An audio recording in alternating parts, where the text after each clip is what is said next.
Holidayguru's Gurucast. Hello and welcome to the 9th and penultimate installment of Holidayguru's Gurucast. It's kind of been a bit of a long journey somewhat to this point, and we hope the quality doesn't let up before the end.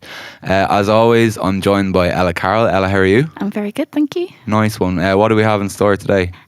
We have an interview with the lovely Chelsea Yamase. She has a huge following on Instagram, but there's so much more to her than just that. She's created sort of a space, sort of a collective for people who obviously have a passion for travel, but also keeping in mind sustainability and just promoting awareness of the issues that we as travellers and adventurers should really keep in mind. So excellent. I look forward to hearing that. And Shane as well, not to forget you. How are you, my friend? I'm doing very well. Very well. I'm very excited for today's episode because we've got some really, really interesting interviews. We've got Phoebe Escott Kenny, which I'm really looking forward to. She's a really, really interesting person who, again, has created a kind of online safe space, which are rare enough these days, I'll tell you that much. And I've got another brilliant top 5. This time I'm going for the longest train journeys in the world. So something I've always kind of I've liked the idea of traveling long term on a train. It's real old school. So I think this is an interesting top 5. And it's not about the destination, it's about the journey. Cool. So yeah, excellent stuff. Sorry for that cringeworthy input there towards the end. But yeah, it sounds like a really great show ahead. And I won't delay any further, and we'll get right into the first segment, which is Ella's interview. Where to? How to? So these days, definitely more and more people are abandoning your traditional or conventional 9-to-5 lifestyle. We ourselves have spoken to a lot of sort of travel influencers, and that has really taken off in recent years, especially sort of within the world of travel. Social media has become a very important means of income for people, but also fostering sort of a sense of online community. We've interviewed a lot of personalities on Instagram who have it as their lifestyle, but it's just a passion for them as well. And Chelsea is not just an influencer, but she has gone forward and created a collective where she shares tips, tricks, but also advice for travel-minded people around the world. And I'm glad to say that she's actually with us here today for a chat. So Chelsea, thank you so much for joining us today. How are you today? I'm excellent. It's actually in the middle of the night here in Hawaii. Oh, really? What time is it there now? It's 9 p.m. Oh my God. So just to give our listeners just a little bit of context to what you do, could you tell us about your own background and your upbringing in Hawaii? Yeah, absolutely. So I was born and raised here on Kauai, which is one of the smaller of the Hawaiian Islands. And my father's a commercial fisherman. My mother is a triathlete. And I was born and raised and spent a ton of time outdoors. I grew up doing, everything in the ocean and in the mountains. I went away for school and studied a bit and came back, and now I'm in the creative industry, mostly doing work on social media in the outdoor space. So shooting photos and videos and working with outdoor brands. Fantastic. And what can our listeners expect from your blog and your social media accounts?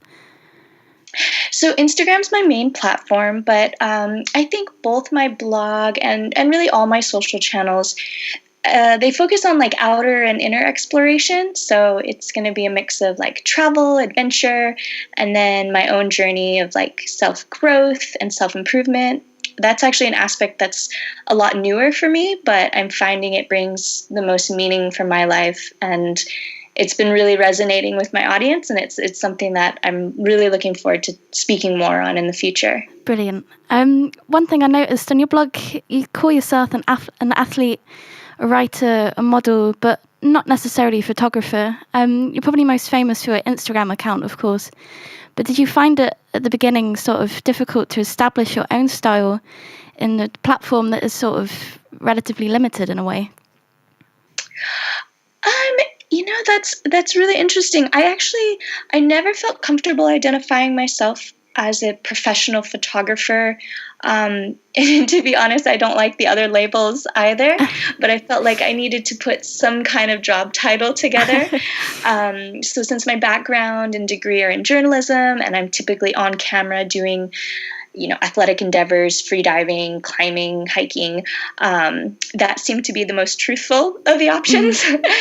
But I edit and curate everything that goes on my feed, so there's a lot of photography that happens. But I guess I just never thought of it as stylistically limiting. For me, when Instagram came about, it was just that. It was a platform, and I felt like I could sort of do anything I want, anything that I wanted within that space, that there was so much room for anything that I was passionate about.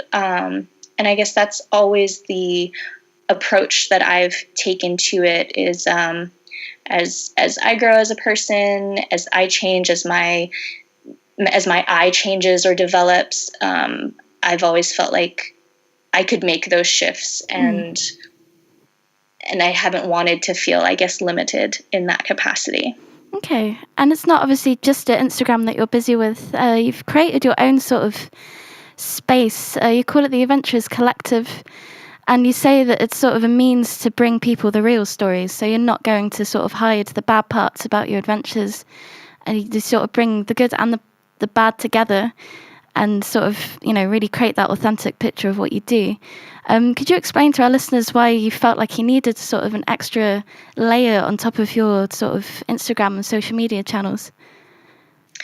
Yeah, I guess I started the blog just because, like you said, I was feeling like I wanted more room, I guess, more space to write. I write a lot, and so much of that doesn't get published on Instagram simply because it's, a bit of a shorter format. So things like that I just had thoughts on that I wanted to write about, or even, things like I get asked a lot about, like, what I eat and recipes. And so I just kind of wanted it to be a resource for people, and a place for me to, either talk about or write about things that maybe I haven't quite found room for on my Instagram. And I think actually the role of those things have changed too, like with the advent of Instagram stories. I feel like I have been able to show more of the backstory of what goes on some of these like adventures and trips, and not just show like the really glamorous, really curated portions. So it's sort of this thing that's evolving. When I started the blog, those things didn't exist for me as tools and on that platform. So yeah, now it's sort of just this extra space where I go to give people things that maybe I can't give them on my Instagram, and just a landing page of sorts. Normally sort of we ask for, because obviously you said yourself, there seems to be on social media, people do sort of get the idea that the life of travel and adventure is also quite a glamorous one, where you always have the perfect view and it's always beautiful weather. But obviously it's not always like that. I mean, your flight could be delayed, or you could just be really unlucky with the weather. And obviously we like to sort of find out if there's any sort of personal highs and lows. But not just that, but have you had a sort of trip where it's just been sort of an amazing experience, but also quite a taxing one, where it's sort of the highs and the lows are sort of bundled together in one adventure? Absolutely. There are honestly so many. I almost want to say like most trips are like that, for me at least, in some way. And I feel like when I speak to other people who travel full time or who are in this space, that is a really, really common thread that I feel like connects all of our experiences. One that I can think of, I guess, just like totally off the top of my head, would be a backpacking trip that I just did when I was in South Africa. And we got on the first flight to Johannesburg, so we were up at 4 a.m. We flew, and then we drove. We ended up getting to the location quite a bit later than we wanted to. It was raining. There's a lightning storm, and we just decided, we're gonna try anyways. It looks like the weather's supposed to clear tomorrow. It should be okay. So we basically hiked in the rain for 4 hours into the dark. We were climbing up this gully at 11 o'clock at night, just trying to make our way to camp, and we finally made it. And I ended up breaking my tent. Oh God. We slept. It was frozen. All these things, just like like the one thing on the other kind of anything thing. that could go wrong goes wrong, basically. Yeah, exactly. I was like, it's a brand new tent. How did I just break it? We wanted to get up for sunrise. All of our water was frozen, so we didn't have any water to drink in the morning. And I was just, you reach that point where I was sitting in my tent going like, why do I do this? I'm here voluntarily. Like, who in the world does this? And then we got up for sunrise, and I walked, about a half a mile to the edge of the cliff we were camping on, and I was just by myself, and the sun was just rising, and I looked out over this just absolutely expansive vista. There was a drop off in front of me, and I couldn't even process how beautiful it was. And I was kind of in that moment was like, okay, this is my why. Like, I do love this. It is worth it. And it ended up being one of the most just spectacularly beautiful places I've ever spent the night, that I've ever camped and hiked to. But it took a bit of work getting there. Yeah. So I'd say that would be one where when you look at the photo, that it's all warm and beautiful and just this serene landscape, you're not going to see that entire backstory. No, it's brilliant. I did see one. I was looking at your Instagram before the interview. I did see, I think in Alaska, when there was like a sunset and you waded into the water with like your friend's boots on.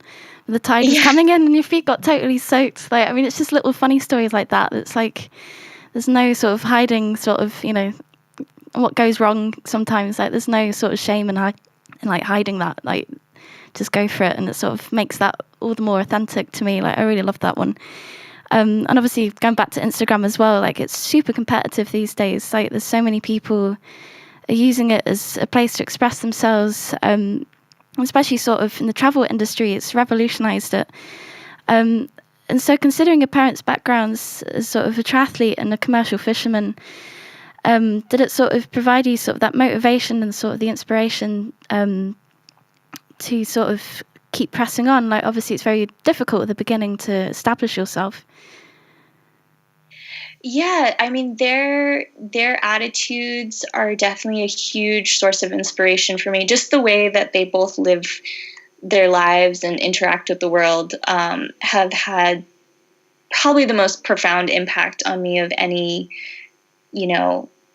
influence or any inspiration goes. And my father's self-employed. He's an entrepreneur in his own right. And my mother moved across the country. She moved 6,000 miles when she was in her early 20s to move here by herself.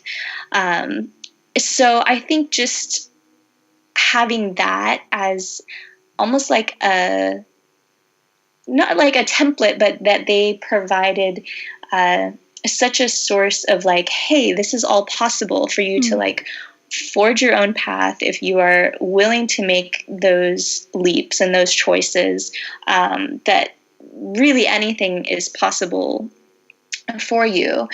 And so I've kind of always had that to fall back on in a sense, and they've always been so supportive of me and of any type of aspiration that I have, that it's made me just even want to try that much harder to be successful and to live a life that's personally really meaningful for me, and just, to really chase those things that I'm passionate about, because they both do that in their own right. And I see how hard they work, and it's it's out of love though. And I was always kind of like, I want that. I want to wake up every day going after things that I love so much that I don't want to sleep. Like, they both wake up so early, and that's just like, that's infected me. That's inspired me to the nth degree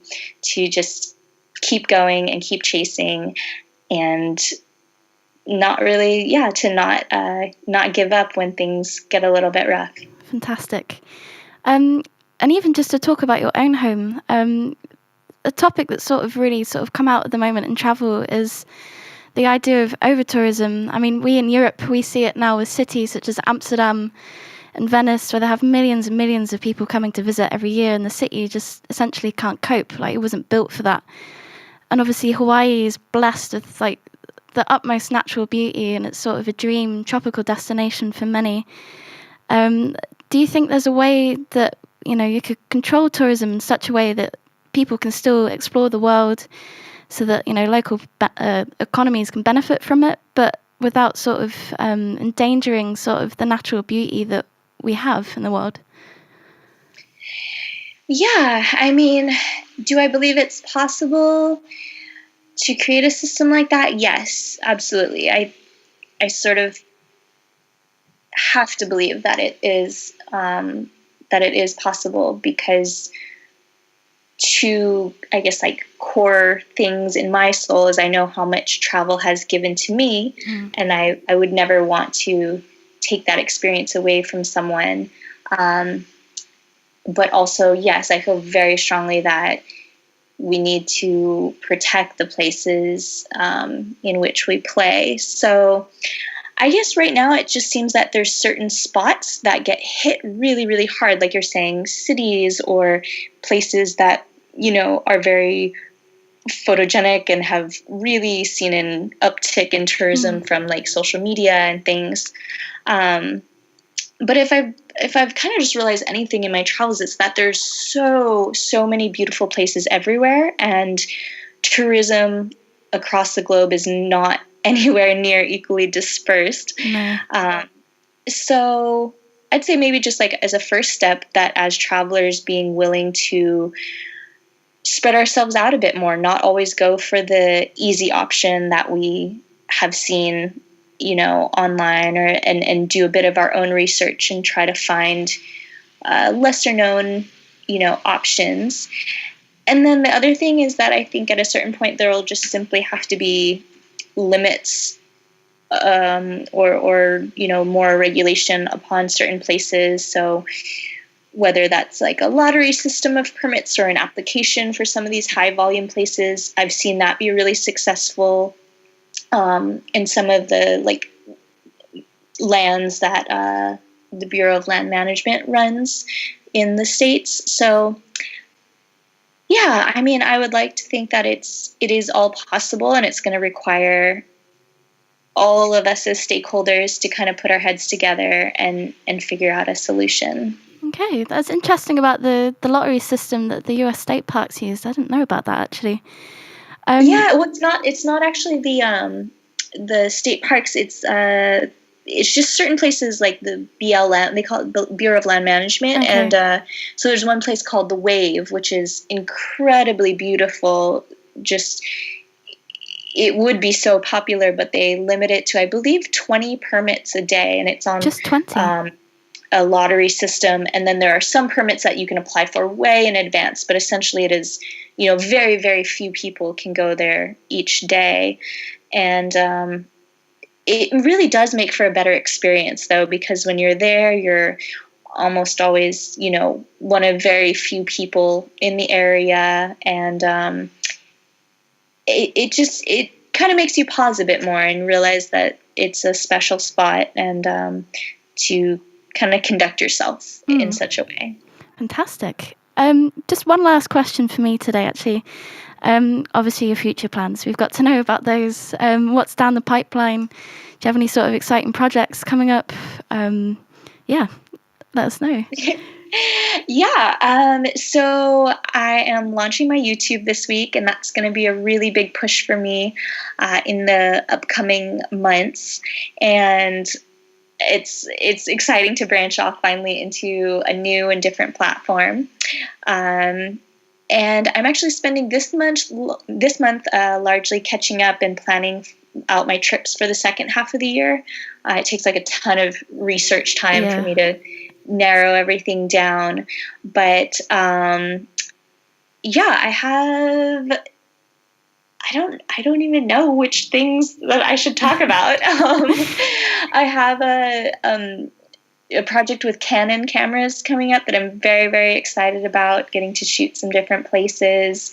And I think my most exciting journey is actually going to be doing a long form documentary that I'm working with a good friend of mine on about starting to highline. That's just something that I've gotten into this year and has been a very big, very emotional, very scary thing for me to begin. And so we're really excited to be shooting that together. And kind of just, I've really been wanting to bring more meaning into what I'm doing.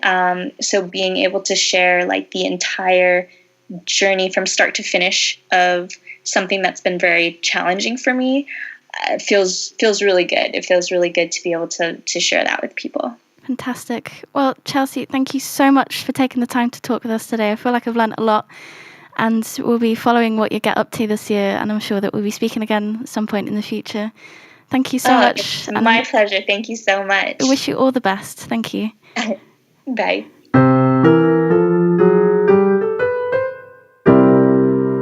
Okay, so for today's episode, we have organised an interview with a friend of the blog, Kaptain Kenny, or Phoebe Escott Kenny, as she's known outside of the Instagram sphere, if you want to call it that, is someone who I find very, very interesting in terms of what she creates for users online. Spaces of engagement and safe spaces for people to ask questions are at a premium on the internet, and she has created something that is just a credit to herself and also a fantastic thing from a user's point of view. And here's Shane to tell us a little more.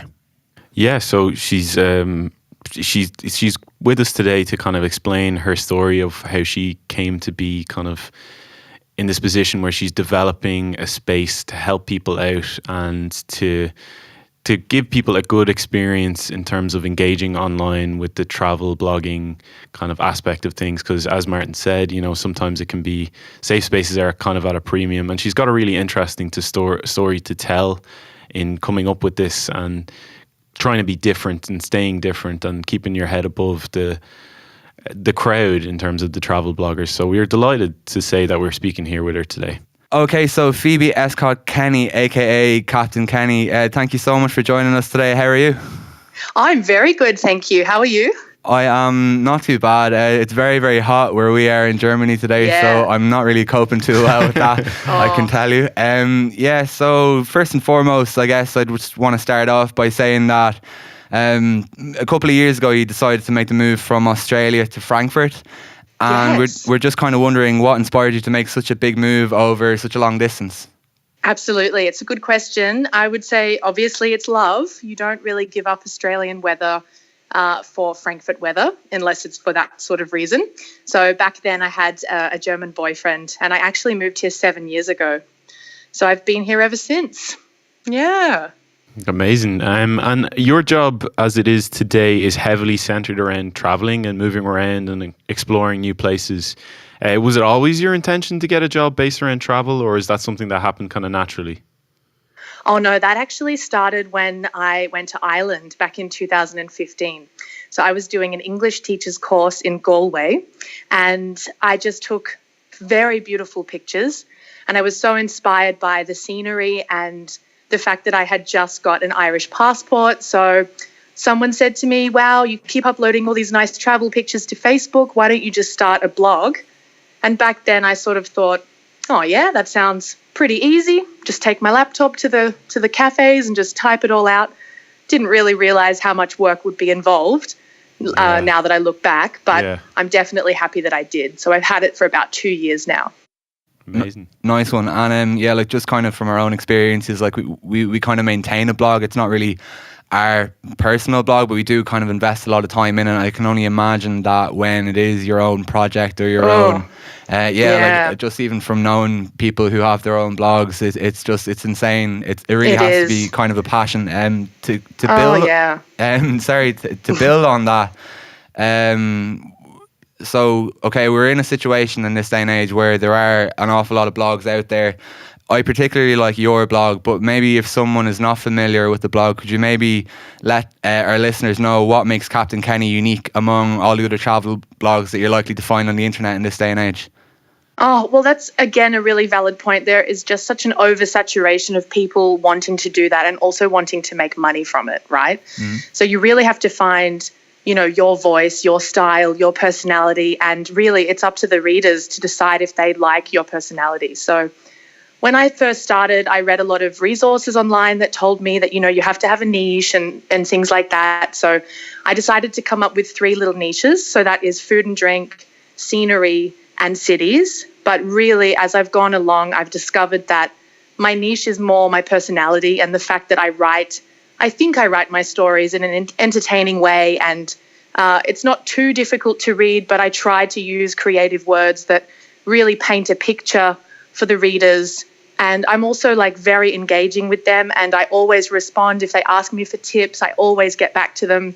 And so really, I think my whole central theme is really being a very approachable person, someone who, doesn't feel too far away. I just want to be people's friend, actually.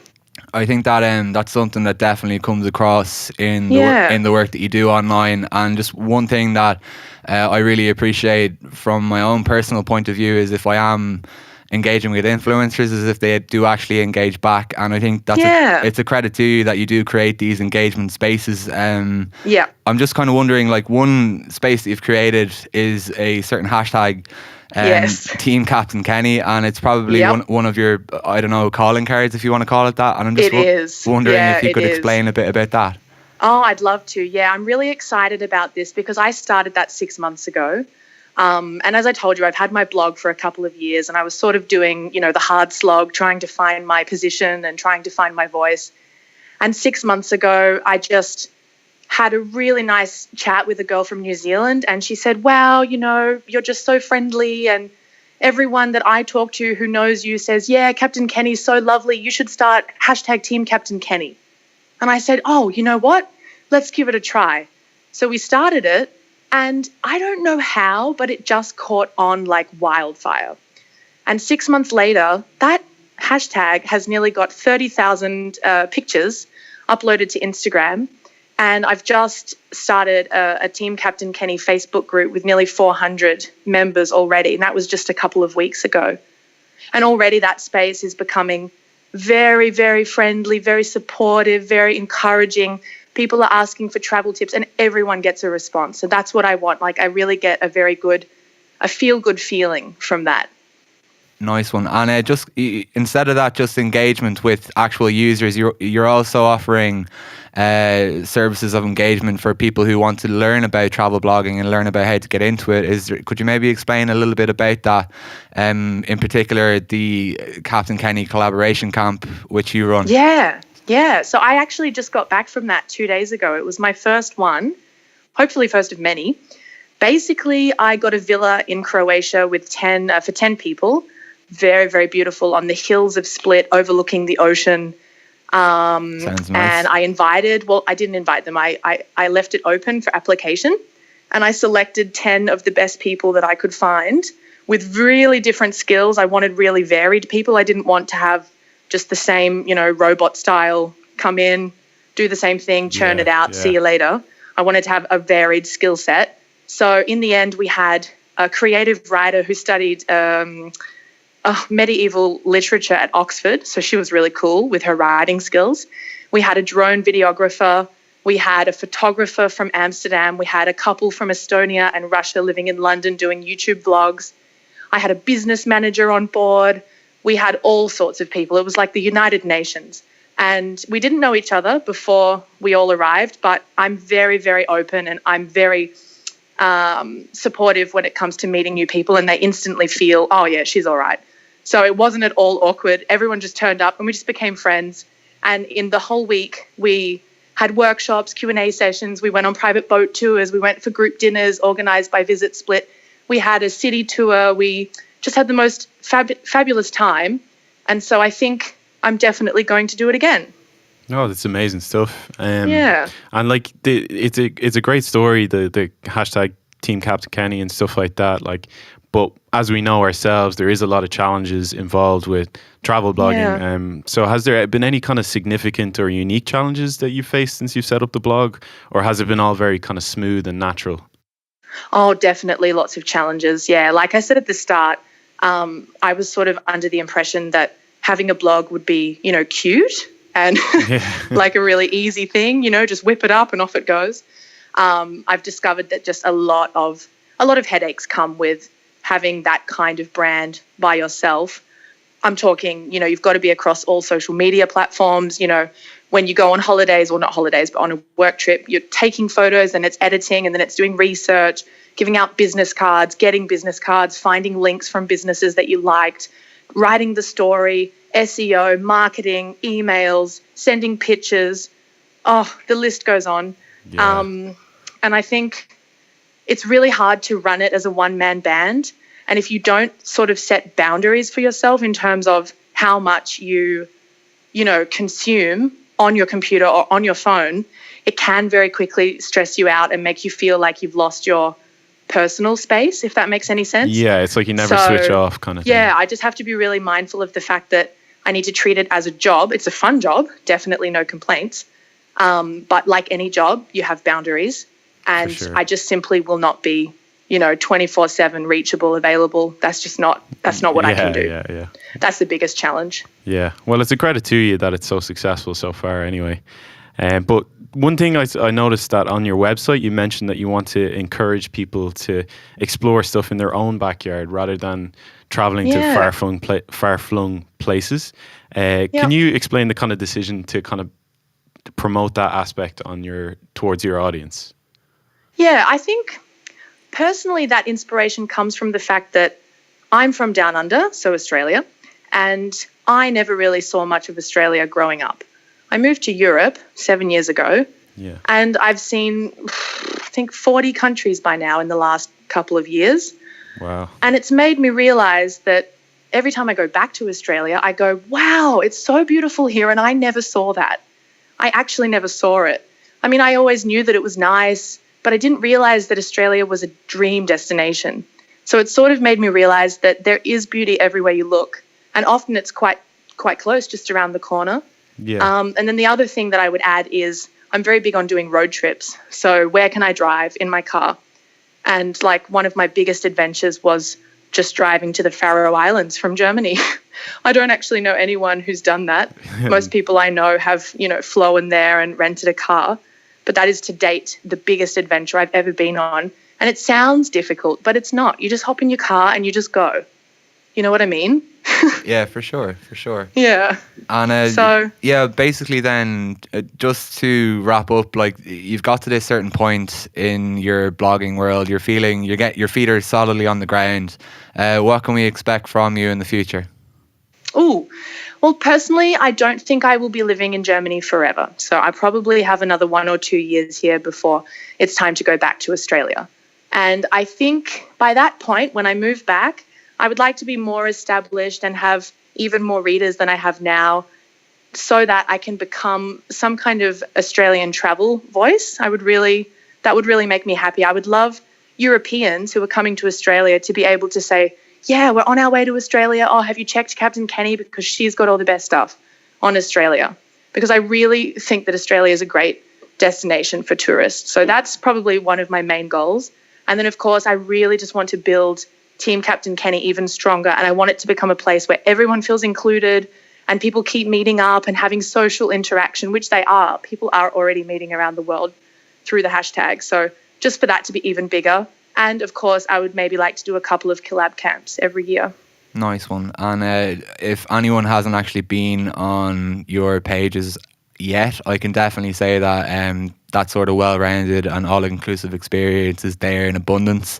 And I can only expect that it's going to grow even more so in the near future. Phoebe, thank you so much for joining us today.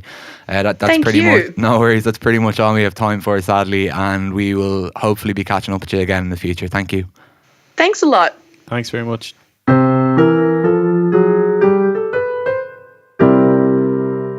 And now, this week's Holiday Guru Top 5. Okay, so as I mentioned earlier on, I'm going to be talking about the longest train journeys in the world. One of my it's like a goal that I have in the back of my mind is to kind of take maybe one of these journeys someday. Like, it's real kind of old school kind of really iconic. Yeah, exactly. Like, and so these are some of the longest ones you can take in the world. So at number 5, we've got the Indian Pacific. So it's from Sydney to Perth. So over the course of 4 days and 3 nights, you travel the width of Australia, and it's the longest stretch of straight railway track in the world. So you can obviously, like, it's through the Australian kind of desert, so a lot of it is barren and stuff like that, but you do cross into like forests and waterfalls and the odd ghost town and gold mine and stuff like that. So it's really interesting.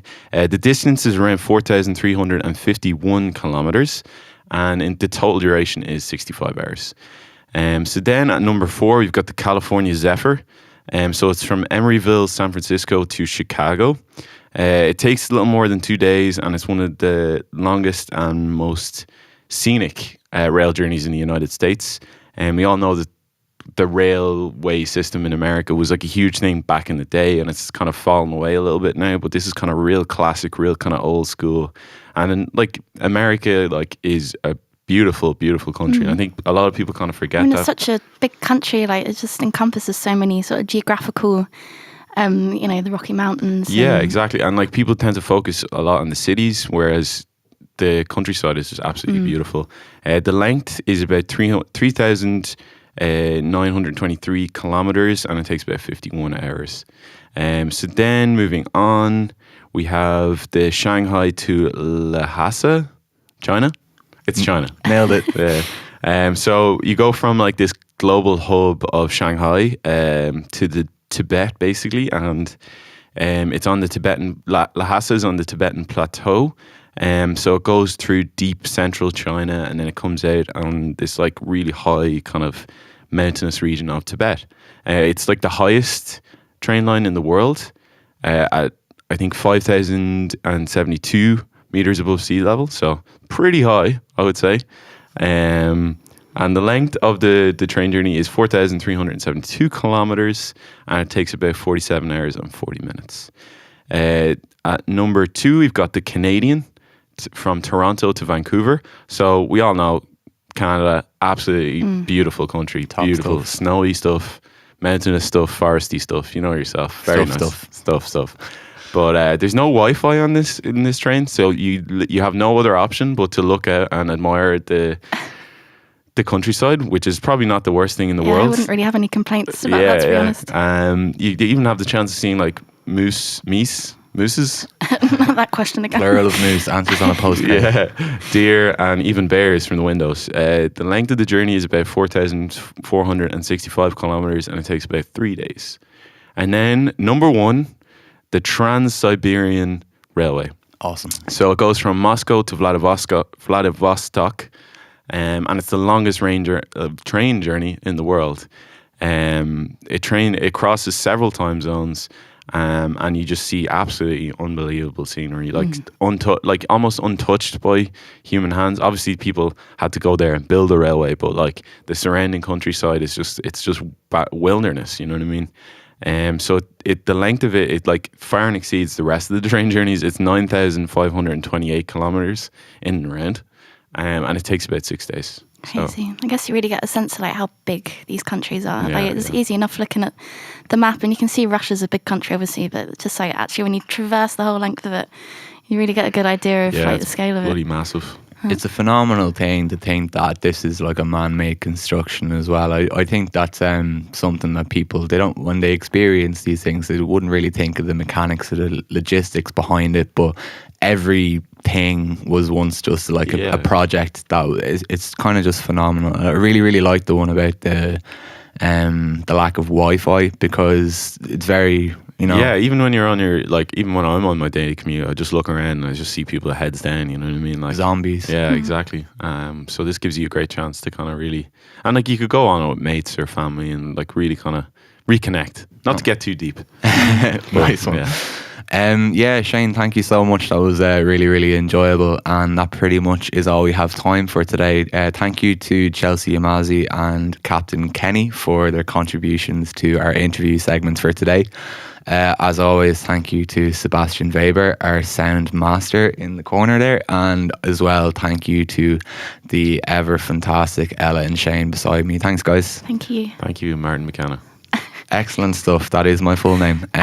So we will be back next week for, sadly, what is our last installment of the Gurucast. Can't believe it's nearly over already. Yeah, we still have another few tricks up our sleeve until then. But anyway, have a nice weekend and thank you for listening, and we will be back with you again next week. See you later. Talk to you soon. Bye.